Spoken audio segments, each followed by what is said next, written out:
Hello and welcome to the Tottenham America channel. Today we will be previewing probably Tottenham's biggest, most meaningful game of the season as they take on Arsenal at home at the Tottenham Hotspur Stadium in the second North London derby of the season. The reverse fixture of the one that happened on the 1st of October where Arsenal beat Spurs by 3-1 at the Emirates. This one will be the reverse fixture, so at the Tottenham Hotspur Stadium on Sunday, January 15, 2023 at 11:30 a.m. The referee for this match will be Craig Pawson, and you can watch this match in the US on the streaming service Peacock.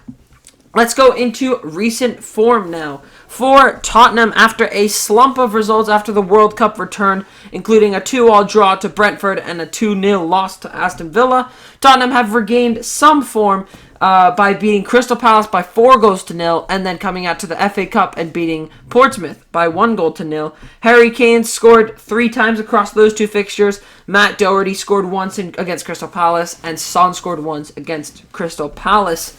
Tottenham currently sit 5th in the table on 18 games played with 33 points, 10 wins, 3 draws, and 5 losses. If Tottenham do manage to get a win against Arsenal, depending on the Newcastle result, so if Newcastle stay the same, Tottenham will leapfrog Newcastle, but of course all depends on Newcastle's result against Fulham. As for Arsenal, who currently lead the Premier League, they have had some good results. They're unbeaten, actually, since the World Cup ended. They took a 3-1 victory over fellow Londoners West Ham on Boxing Day, then took out Brighton by 4-2 on New Year's Eve. They drew 0-0 with Newcastle, who are currently sitting in 4th place, and then came out to Oxford United in the FA Cup and won 3-0 there, courtesy of goals from Mohamed El-Neni and Eddie Nketiah. Arsenal sit in 1st place in the Premier League table, 17 games played, 14 wins, 2 draws, and just 1 loss on 44 points. Let's continue now to team news. For team news, Spurs only have one player that's confirmed to be out of the starting 11 and off the substitutes bench, and that is Lucas Moura, since he's still out with an Achilles tendon injury. Richarlison and Bentancur both doubtful. They're both expected to come back from injury against Arsenal. Possibly they will be on the bench. I don't think they're going to start. Most likely they won't start. Almost 100% they won't start, but it's possible they could be on the bench. Bentancur and Richarlison, both of them have been back in training this week.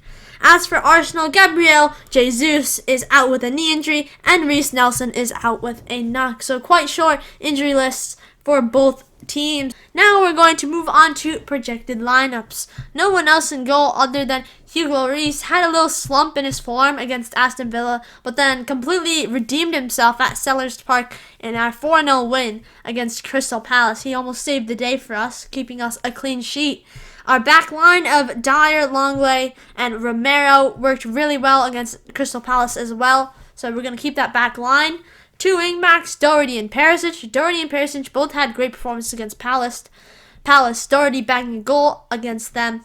And then our midfield, Højbjerg remaining in midfield, and Bissouma coming in. He did have a knock, and he did miss out on our FA Cup clash with Portsmouth last weekend, but he is fit again to start. Pape-Matar Sarr looked really promising against Palace and against Portsmouth, but I don't think he has established his place in the Tottenham lineup yet. It's not over Bissouma. Bissouma hasn't looked the best recently, but I think with his experience, and we have more trust on him, where we've only seen Sarr play twice, I think he's going to start in this North London derby. He also has Premier League experience. Yeah, he also has Premier League experience. And then our front three, no one else but Son and Kane, and the man returning from injury, Dejan Kulusevski. Backline, I think there's really no changes we could make. The only argument could be Davies in for Longley.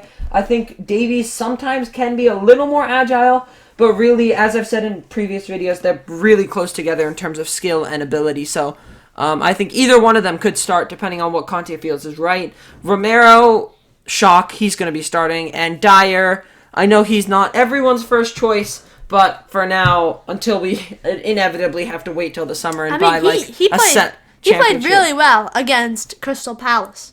We He kept the did clean play sheet. well. He really settled our defense. Because against Aston Villa, we didn't have Dyer there. But what worries me is when he's under pressure like he was against Aston Villa or against Brentford, which is where he starts to make mistakes. No mistakes against Aston Villa. Well, he didn't play against. He didn't play them. Yeah, actually, that's right. But he did make a big mistake against Brentford, which is a one that basically cost us the whole game. Romero's just Romero. He's like really good. He's basically our only savior in that back line. Won the World Cup. Yep. Matt Doherty scored a goal in his last Premier League appearance against Crystal Palace in that 4-0 win, so he's going to start. But I do see an argument for Emerson Royale potentially starting if we're looking to kind of cover with some more pace on that right side. I don't see Emerson Royale starting. He literally got a red card last night on the Derby. That's true. And I feel like Conte has almost lost his trust in him. Yeah. We're still trying to get Pedro Porro. I don't know how we haven't wrapped it up. We Yeah. have the agreements in place with the player, but apparently we don't want to pay like $5 million extra.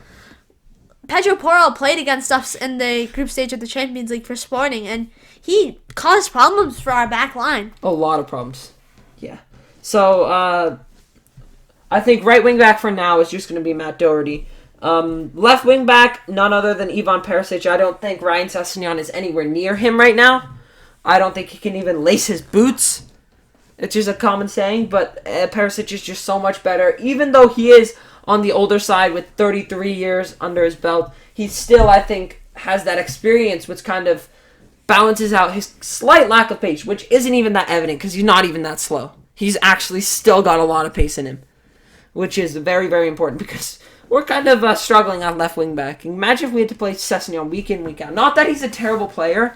I just don't think he's good enough right now. He's not in the best form right now. Yeah. He's had a little dip in form mid-season.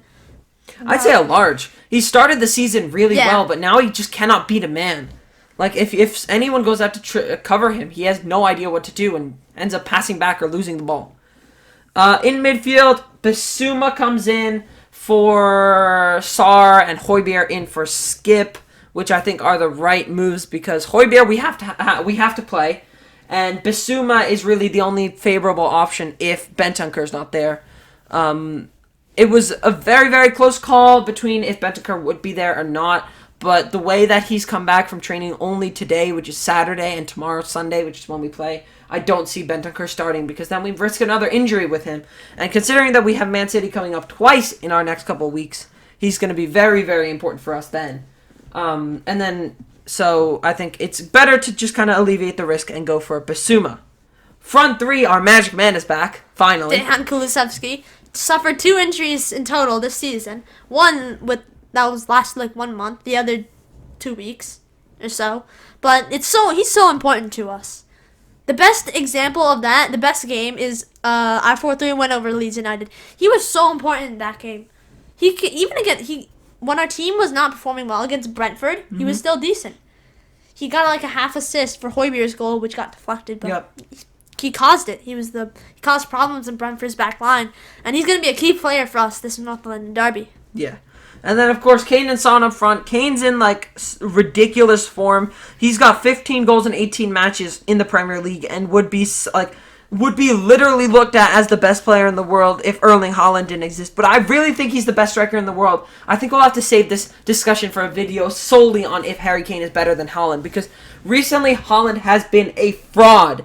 That guy, if he does not have a, 2 Farmers League defenses in front of him, he does not do anything. And we saw it against Manchester United when they played today morning. He didn't score. He dropped a huge disaster class up front. And so, I think Harry Kane, if Harry Kane's there, he's dropping back and providing passes to his wingers. But Haaland just does not have that type of flair. And then, of course, Son on the left. We're hoping for another goal from him. Didn't play too bad against Portsmouth and got his goal against Crystal Palace. Yeah. So it's gonna be. I think he can bag one. I think he's starting to come back to form. I think the mask is certainly hurting him. So once that is gone, he'll do a lot better. Let's move to our head-to-head matches against Arsenal. So right now we sit at a 37% win rate against Arsenal. We have 11 wins, they have 12 wins, and there are 7 draws between us. As you know, our last appearance against Arsenal was a 3-1 defeat at the Emirates as Partey, Jesus, and Xhaka scored. Kane got one penalty back, but that match was infamous for that red card on Emerson Royale, which really turned the game to Arsenal's favor. But prior to that, which is this exact fixture last year, the Spurs fans were out in numbers at the Tottenham Hotspur Stadium. They were singing. We had the Dare Dream Do tifo up on the south stand, and we provided a world-class performance, with 2 goals from Kane and a goal from Son doing the damage, and we won 3-0, and that was the time that we confirmed our Champions League status for this year. Could we replicate the same again this year? I think we can. Manchester United are steamrolling ahead of us. Yep. As, literally today. They won against Manchester City. Came from behind. Our only chance to get ahead is Newcastle. We're, I believe, 2 points off Newcastle and have the same games played as them. They, however, play Fulham. Yep. If Fulham win and we lose against Arsenal, Fulham overtake us. But Newcastle will also drop behind with us as well. So I think the best result that we could possibly for Spurs and Fulham against Newcastle is a draw. I think the best result is a Fulham win. Fulham win, but we have to win against Arsenal. We have to win. If we want a neutral result, then obviously Newcastle-Fulham draw is best. But Tottenham have to win against Arsenal. It's literally imperative because for 2 reasons.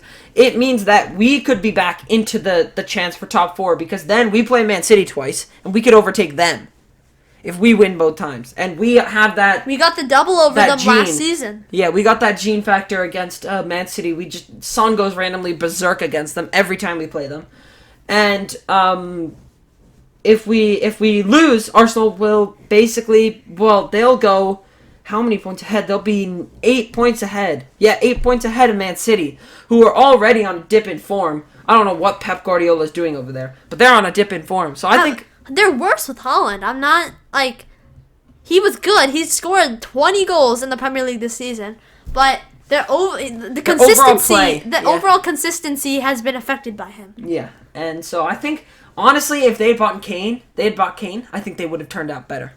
A lot better. But I'm glad they didn't because he's having one of his best seasons for Tottenham in a long time. So I'm hoping for. I want to say I'm optimistic. Kulusevski's back. I am gonna go for a 2-1 win. It's a home. What happens every season? If the fans turn up. If the fans turn up. The fans are going to turn up. What happens every time we play Arsenal at home? Almost every season we win at home, and Arsenal wins at the Emirates. The only season this didn't happen was a 2019-20 season where the first result was a 2-2 draw. Yeah. And then we won at home. At Emirates. And then we won after the restart. Alderweireld header gave us the win, 2-1. We won at home. And I believe also the season before that we drew at Wembley and we lost at the Emirates. Yeah. But that's it for our preview for the North London Derby. If you enjoyed and want to see more Tottenham Hotspur content, make sure you like and subscribe to the channel to watch some post-match reaction as well to the North London Derby. And until next time, come on, you Spurs!